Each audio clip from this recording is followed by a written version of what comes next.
आता शिवबाचं काय खरं नाही. इकडं निजाम, तिकडं मोगल, पलीकडं इंग्रज. जो तो हेच बोलू लागला. महाराज, आपला जीव मोलाचा आहे. खानाचं सैन्य अफाट आहे. त्याच्यासमोर आपला टिकाव लागणं अवघड आहे. काही दिवसांसाठी आपण कुठेतरी अज्ञातस्थळी निघून जाऊ. काय म्हणालात रायबा? मासाहेब, आम्हाला आमच्या जीवाची पर्वा नाही. राजांचा जीव वाचणं गरजेचं आहे. रायबा, शिवबा केवळ आमचा पुत्र नाही, तर अवघ्या मराठी जनांचा स्वाभिमान आहे. या मातेने आपला पुत्र गमावला तरी 72, परंतु भ्याडपणे पळून जाऊन या मराठी मुलखाचा स्वाभिमान गमावता कामा नये. अशा वाघिणीचा त्यो छावा. मासाहेब, आपला पुत्र आणि मराठी मुलकाचा स्वाभिमान विजयी टिळा लावूनच परत अशा वाघिणीचा त्यो छावा. तथास्तु. गनिमाला कसा ठेचावा, डोक्यात नेहमी कावा. भेटीचा धाडला सांगावा. खानाच्या भेटीसाठी महाराजांना एक शानदार शामियाना उभारला होता. आणि अशा या शामियान्यात खान डौलत डुलेत आला. खान डौलत डुलेत आला. सय्यद बंडा त्याच्या संगतीला. सय्यद बंडा त्याच्या संगतीला. शिवबाच्या संगती महाला. राजाला पाहून खान म्हणतो कसा. आओ आओ शिवाजी, आओ हमारे गले लग जाओ. खानानं राजाला आलिंगन दिलं आणि दगा केला. खान अभिमान मान्याला. खान अभिमान मान्याला. कट्यारीचा वार त्यानं केला. कट्यारीचा वार त्यानं केला. खर खर आवाज झाला. खर खर आवाज झाला. चिलखत होत अंगाला. चिलखत होत अंगाला. खानाचा वार फुका गेला. खान यडबडला. इतक्यात महाराजानं पोटामंदी पिचवा ठेकेला. पोटामंदी पिचवा ठेकेला. वाघ नखाचा मारा केला. वाघ नखाचा मारा केला. टरा टरा फडलं पोटाला. तडा गेला खानाचा कोटळा. भाई रे भाई रे आला जी जी. भाई रे आला जी जी जी.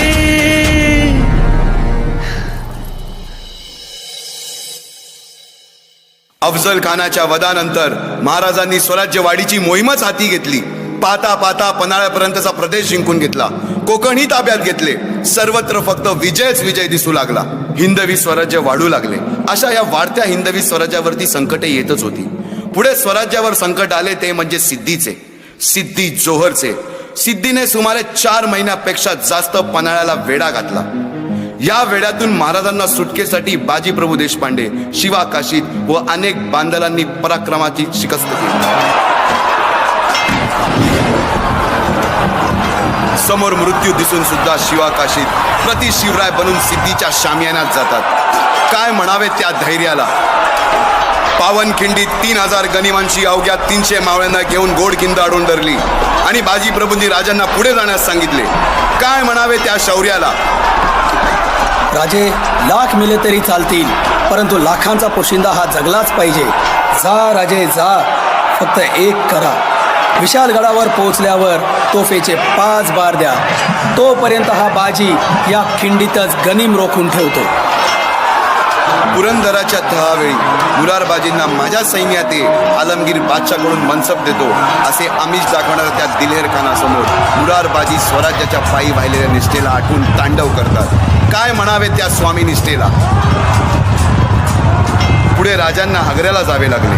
तेथील औरंग्याच्या मगरमिठीतून निष्ठून आल्यावर तहात दिलेल्या किल्ल्यापैकी जेव्हा कोंढाणा घेण्याची वेळ आली तेव्हा स्वतःच्या मुलाचे लग्न बाजूला ठेवून सुभेदार तानाजी मालुसरे पुढे आले.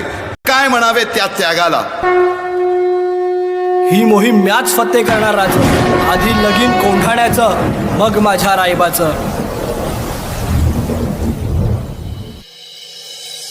अशा या स्वराज्याच्या यज्ञकुंडात अनेक महावीरांनी शौर्याची, निष्ठेची, त्यागाची संविधा धारण करून आहुती घेतली. अशा कित्येक महावीरांनी पराक्रमाची पराकाष्ठा करत स्वराज्याचे एक एक दगड, चिऱ्या, पायऱ्या बसवल्या, घडवल्या. एक एक बुरुज बांधला गेला आणि आता वेळ आली त्या बांधलेल्या भक्कम गडावर विजयश्री धारण केलेला भगवा ध्वज चढवण्याची, म्हणजेच आपल्या महाराजांच्या, शिवरायांच्या राज्य अभिषेकाची.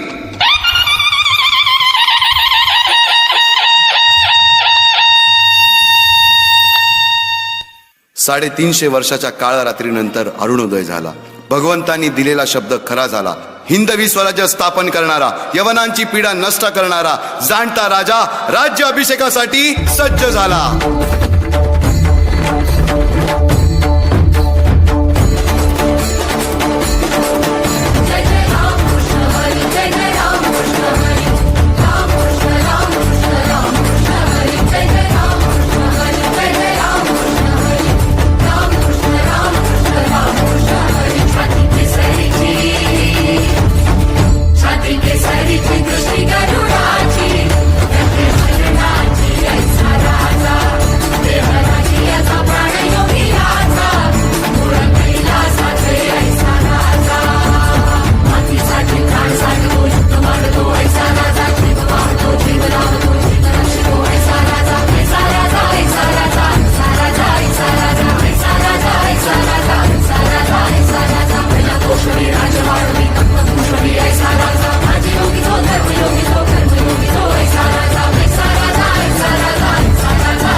गणपती गजश्वपती भूपती प्रजापती सुवर्णरत्न श्रीपती अष्टावधान जागृत अष्टाप्रधान जयशिष्ट न्यायालंकार मंडित शास्त्रास्त्र पारंगम राजनीती धुरंधर प्रौढ प्रताप पुरंदर क्षत्रिय कुलवंश महाराजा तिलक राजा छत्रपती शिवाजी महाराजांचा राजा छत्रपती संभाजी महाराजांचा जय महादेव जय महादेव.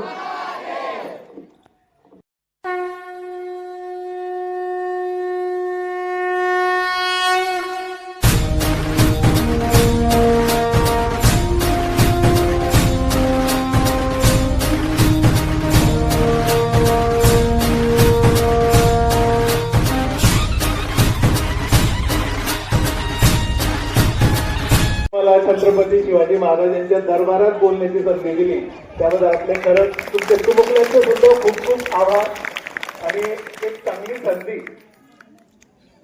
अध्यक्ष भाषणात बोलताना एवढंच सांगेन की जे मला आता जाणवलं दिसलं, विद्यार्थी मित्रांनो, छत्रपती शिवाजी महाराज संपूर्ण जगामध्ये असं एकमेव उदाहरण आहे की ज्या माणसाने स्वतःची गादी स्वतःचं स्वराज्य स्वतः निर्माण केलं.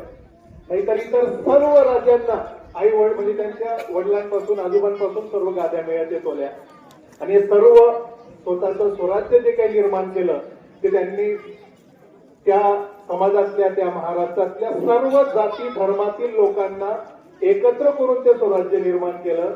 आणि मी तिथं बसून तेच पाहत होतो, हे सर्व कलाकार आपली कला सादर करत होते, पण पडद्याआड सुद्धा असे 4-5 विद्यार्थी असे होते की लगेच यायचे इथलं साहित्य उचलायचे, मागे ठेवायचे, नवीन साहित्य आणून द्यायचे.